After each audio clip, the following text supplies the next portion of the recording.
Découvre le message concernant une de tes vies antérieures par rapport à quelque chose qui t'impacte encore actuellement, en positif ou en négatif, et qu'il serait bon de prendre en compte pour ton évolution.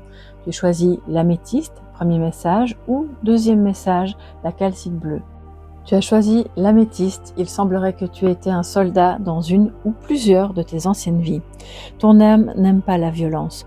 Tu as beaucoup de mal à comprendre les sentiments négatifs comme la rancœur, la vengeance, etc. Mais dans tes anciennes vies, ton âme voulait juste être utile aux autres. Et bien que tu détestes la violence, tu as été un soldat dans une vie précédente. Tu es décédé très jeune sur le champ de bataille car tu es une âme vraiment investie dans ce qu'elle fait et tu étais toujours en première ligne. Si tu es une femme, cette mémoire est bloquante à différents niveaux. Dans un premier temps, cela bloque ton chakra sacré car tu étais un homme dans cette vie antérieure. Cela te coupe donc de tes émotions, de ta féminité et de tes sentiments profonds. Cela occasionne aussi en toi une très grande agitation intérieure et une dispersion d'énergie.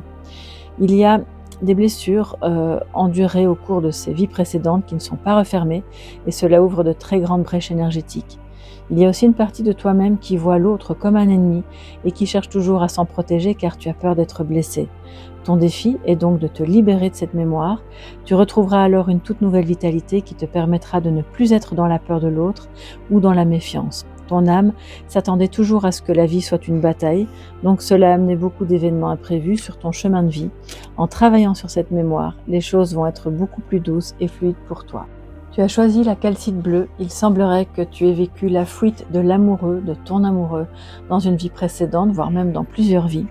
Au cours de tes anciennes vies, ton âme a été marquée par des relations où les choses ont été compliquées. Tu as été marqué par une relation où l'être aimé était toujours dans la fuite, que ce soit par peur, en raison des circonstances de la vie. La personne que tu aimais a fui et n'a pas voulu être dans la concrétisation de votre lien. Cela a mis une partie de ton âme dans une énergie d'attente, car malgré la fuite de ton amoureux, tu as préféré attendre plutôt que de lâcher prise et de construire avec une autre personne. De par ces vies-là, il est donc possible que tu répètes des schémas négatifs en allant constamment vers des personnes qui prennent la fuite, car ton âme a assimilé ces mémoires.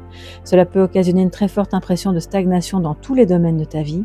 Ton âme avait peur de suivre des véritables désirs de son cœur. Ton défi aujourd'hui est donc de te libérer de ces énergies de fuite et d'attente pour évoluer vers la concrétisation des projets pour toi-même et avec les autres.